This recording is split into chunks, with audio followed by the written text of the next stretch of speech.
அந்த ஒரு பாவத்தோட விட்டுருச்சா? அடுத்து வாசிக்கலாம் 14வது 15வது வசனம். காலமே தாவீது யோவாபுக்கு ஒரு நிருபத்தை எழுதி உரியாவின் கையில் கொடுத்து அனுப்பினான். அந்த நிருபத்திலே, மும்முரமாய் நடக்கிற போர் முகத்திலே நீங்கள் உரியாவை நிறுத்தி அவன் வெட்டுண்டு சாகும்படிக்கு அவனை விட்டு பின்வாங்குங்கள் என்று எழுதியிருந்தான். ஹல்லேலூயா. இந்த இடத்துல பாருங்களேன், தாவீதுக்காக உயிரையே கொடுக்கிற அளவிற்கு ஒரு பராக்கிரமசாலி தாவீதோடு கூட இருந்தான். அவனுடைய பெயர் தான் உரியா. அந்த உரியாவனுடைய மனைவியின் இடத்துல தாவீது எருசலேமிலே இருந்ததன் நிமித்தம் அவன் சலனம் கொண்டு அவன் பாவத்திற்குட்பட்டான்.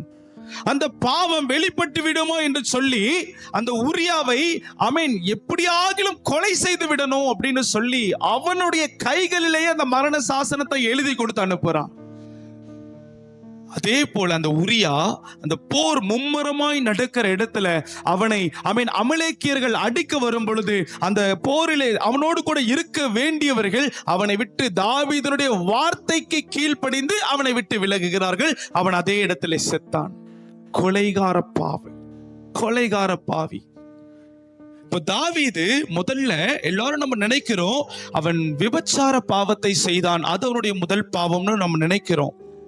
இரண்டாவது, தாவீது கொலை செய்யாதிருப்பாயாக என்கிற கர்த்தருடைய பிரமாணத்தை மீறி உரியாவை கொலைக்கு ஒப்பு கொடுத்தான் என்ற பாவத்தை தாவீது செய்தான் என்று நம்ம நினைத்து கொண்டிருக்கிறோம். உண்மைதான்.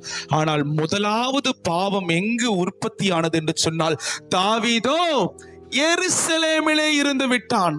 அவன் எருசலேமிலே இருந்ததுனால தான் அவனுடைய வாழ்க்கையில பாவம் படிப்படியாய் வளர்ந்தது, பூரணமாய் நின்றது. ஹல்லேலூயா. இன்னைக்கு என்ன தருமையான கர்த்தருடைய பிள்ளைகளே, ஸ்தானம் ரொம்ப ரொம்ப ரொம்ப முக்கியம். ஆண்டவர் உங்களுக்கு கொடுத்திருக்கிற ஸ்தானம் அது சிறிய ஸ்தானமாக கூட இருக்கட்டும். இப்ப நம்முடைய சபையிலேயே ஆண்டவர் உங்களுக்கு ஒரு சில ஸ்தானத்தை கொடுத்திருப்பார். சபையை பெருக்கிறதுக்கான ஒரு ஸ்தானம், அதற்கென்று அபிஷேகம் பண்ணப்பட்ட பிள்ளைகள். சபையை பராமரிக்கிறதற்கான ஒரு ஸ்தானம், சபையில் இருக்கிற ஆத்துமாக்களை கர்த்தருக்கு நேராய் வழி நடத்துகிறதற்கான ஊழியன் என்கிறதான ஒரு ஸ்தானம், கர்த்தருடைய பிள்ளைகளை ஆராதனைக்கு நேராய் வழி நடத்துகிறதற்கு ஆராதனை வீரன் வீராங்கனை என்கிறதான ஒரு ஸ்தானம்.